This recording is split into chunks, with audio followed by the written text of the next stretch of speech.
What does it mean to express oneself?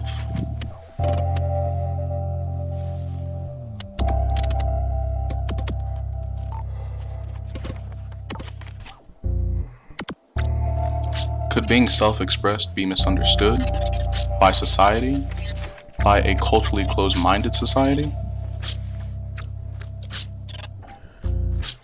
If you have to constantly think about what others may think of you when doing something, are you truly expressing yourself? Especially if you're changing your actions based on the potential ridicule of others. This leads into the significant question based on the two documentaries named AfroPunk and Paris is Burning.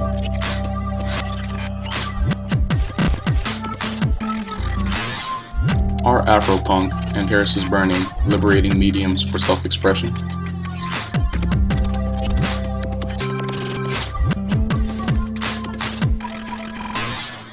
Through the misunderstood perspective of both subcultures, their medium for self-expression, and the longing for societal acceptance, AfroPunk and Paris is Burning are liberating mediums for self-expression in a culturally closed-mind society.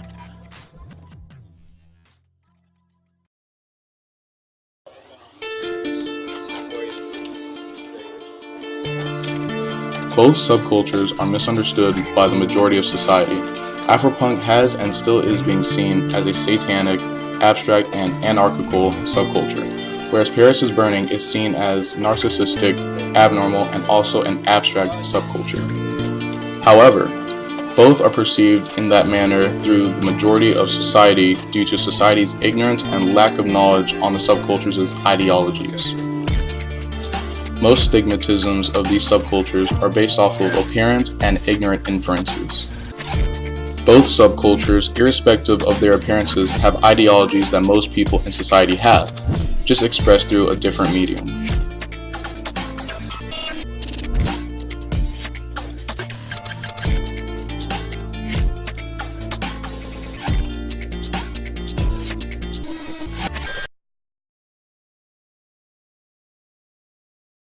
Right now, and I am writing a lot. I don't know any better way. Many people who immerse themselves within AfroPunk or Paris is Burning had a deeply oppressed feeling that could be liberated through the two subcultures. People who participated in AfroPunk or that were spearheading the next trend within the subculture generally had a hardship and or dark past early on in their lives that created much angst that could not be thoroughly expressed. Using AfroPunk as a medium to express the pain and hardships through music was what drew people to the subculture. Interestingly enough, the same principle was applied to Paris is Burning. People who were lower middle class or lower class couldn't afford the lifestyles they saw through their television screens and therefore used balls to express their fantasies. Both subcultures were just vehicles to express one's feelings and or desires. Seeing how people were drawn to these two subcultures based on their undesired lifestyles or experiences proves that these subcultures beneficially help certain individuals.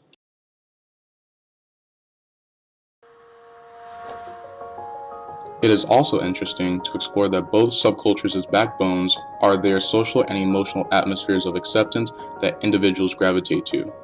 It's almost as if the stronger the ridicule of the subcultures, the stronger the bond of the individuals within the subculture.